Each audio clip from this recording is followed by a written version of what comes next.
Parents and players, let's talk about the open player, the decision on whether to dribble or whether to pass.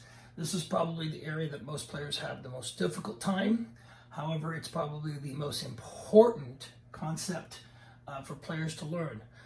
We've been working on this for a long time.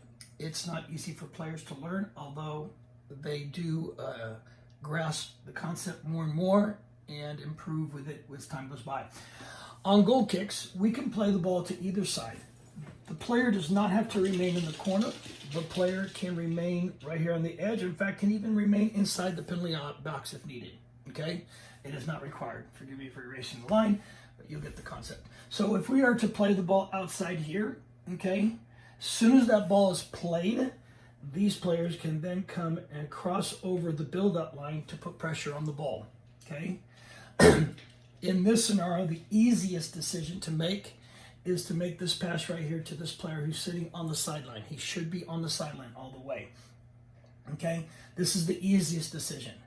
The only decision why he would not pass that ball is if for some reason this is overloaded and he's blocking, then he can make this pass right here in the middle, or he can make that dribble. If he makes the dribble, he has to do it fast. He cannot do it slow because he'll get the ball stripped and he'll lose the ball. So let's go back to some of the positioning real quick. It's important that we understand that we do not want that player way out there. We want this player in here as close as possible. In the event that we lose the ball, okay, that we can then recover and have positioning. We don't want the center fullback way out here or way outside here. We want that center fullback in the center of the field, so in case something happens, he can.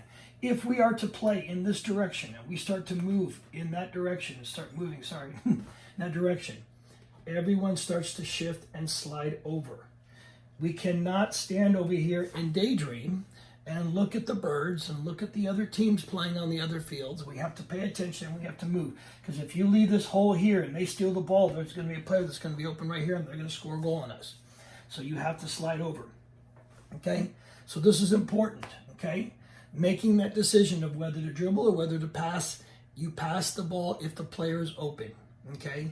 You do not pass the ball to a player that's marked. There's only one instance that I allow that to happen, is that's typically on throw-ins, because you end up with limited choices, and sometimes you don't have any other choice but to throw the ball down the line. So we're going to throw it to the player who's shielding the player and trying to protect the ball, and we're going to play it safely in that direction as opposed to playing it backwards and possibly losing the ball.